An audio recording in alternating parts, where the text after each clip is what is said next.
pagtatanim po ng Peruvian apple cactus, kailangan natin ng pinong buhangin. Kuha muna tayo ng pinong buhangin.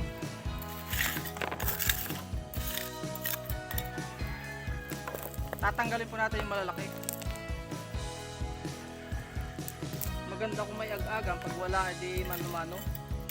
Ganito ginagawa ko.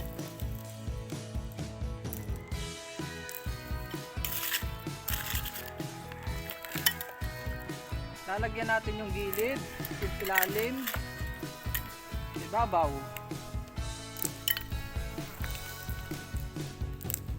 Hindi lang, tinatanggalan po itong mga malalaki. Tama na muna, nalalagyan yung ating tripod. Tatabihan natin itong una kong itananim. Later, didiscuss yung bakit siya lumaki. Itong isang tatanim natin na bansot. Dalawa kasi magkasabay ito, pinutol ko, pero talaga nagkasip siya. Mga 1 meter ang distance para wag siyang malungkot.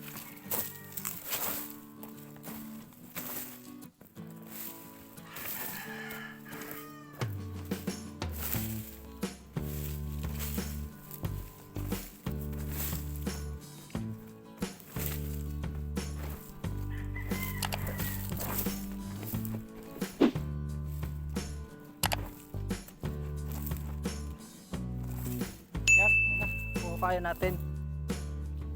Huhukayan muna po natin ang sakto lang ang lalim.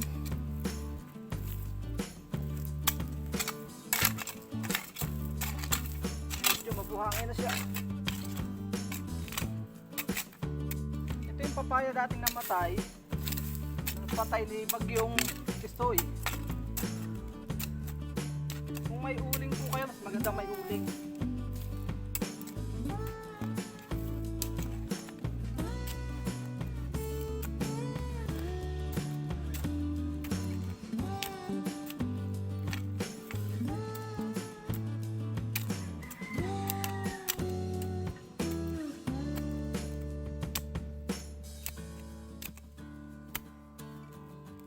Lang po yung mga natin tripod na lalagyan ng lupa. Sa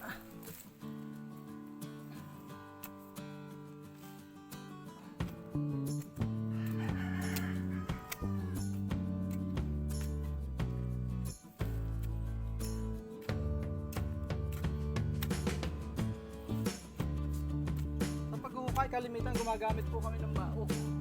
Kahanap tayong bao. Kapakit na dyan. Para mas mabilis mag-hukay. Kukuha po ako ng bao. Wala tayong nakitang mga ka-green na bao, pero ito yung nakita ko, yung sadya akong kapartner sa pagsasaka, yung old cap. Matagal ko na siyang kapartner, napakadali niyang hawakan. Pwede po ito.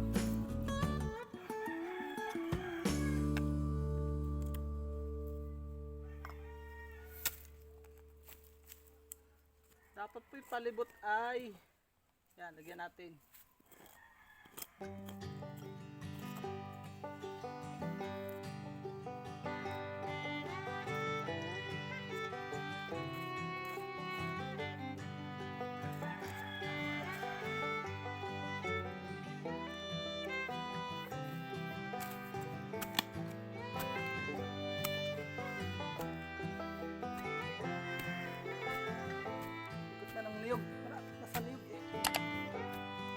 Naging bahay ko po siya tinatanim dahil nga masyadong mahal pa itong Peruvian na apple cactus ngayon. Bawal pa siyang ilayo.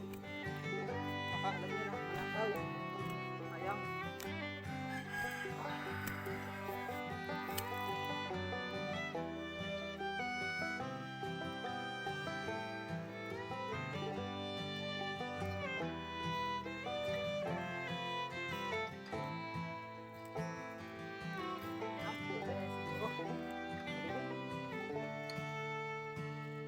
Mga 1 foot lang lalim, okay na. 1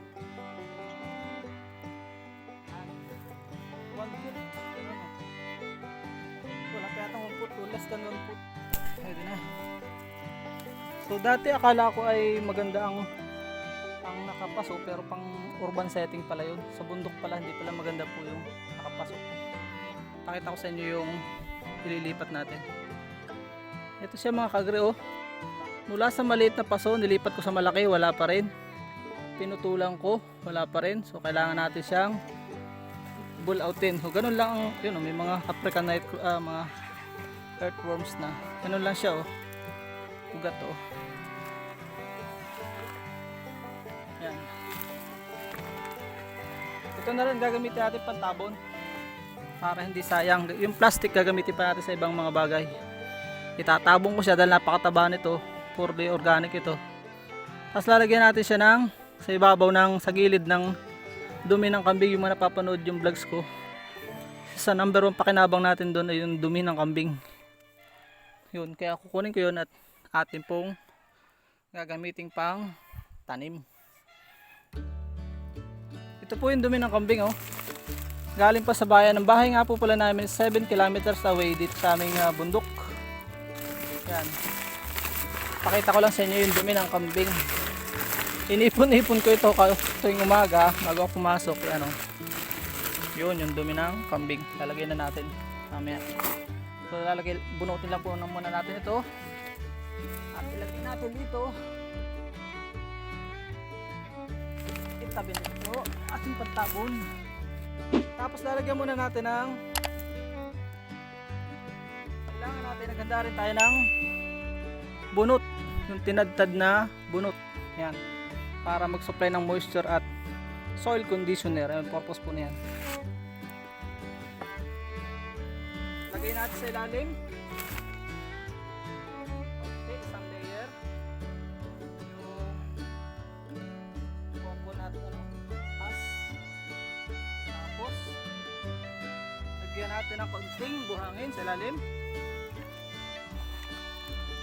Meron. Tapos na natin ito ang ating Peruvian apple cactus. Tabunan natin ang itatabo natin ay sa gilid ay itong dumi ng kambing. Bakit po dumi ng kambing? Napakataas po ng napakalaki ng pangangailangan ng mga cactus sa nitrogen. Kalat natin pag ganun yung dumi ng kambing. Tapos tabunan ulit natin ang para wag siyang mapunggos ng buhangin.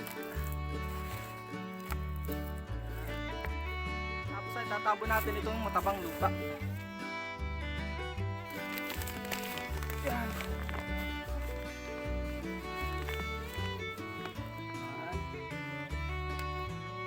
Bulaklak na, oh. Para sa mga bubuhay po yan. Kaya natin yung buhay. Yan. Na. Tayong bagong tanim na cactus. Yan. Ito magagamit pa natin sa ibang bagay. Tatago natin. Sayang.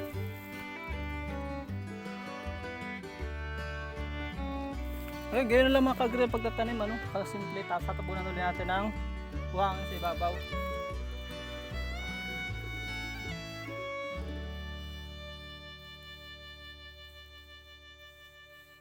Lagyan ulit natin ng buhangin. Ang pandilig po sa kanya ay maganda urine.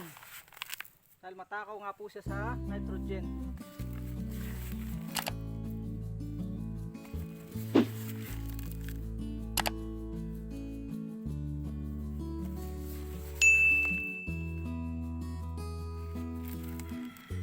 Yes! So naway nakapag-ambag ako sa inyo ng panibagong kaalaman mga kaagri. Salamat sa inyong panonood. Kung ikaw ay bago, huwag niyo pong kalimutang mag-subscribe. Yun, pakita ko sa inyo yung isa. Later ko sa inyo paano siya naging mataba. Yun, oh. Pakita ko sa inyo.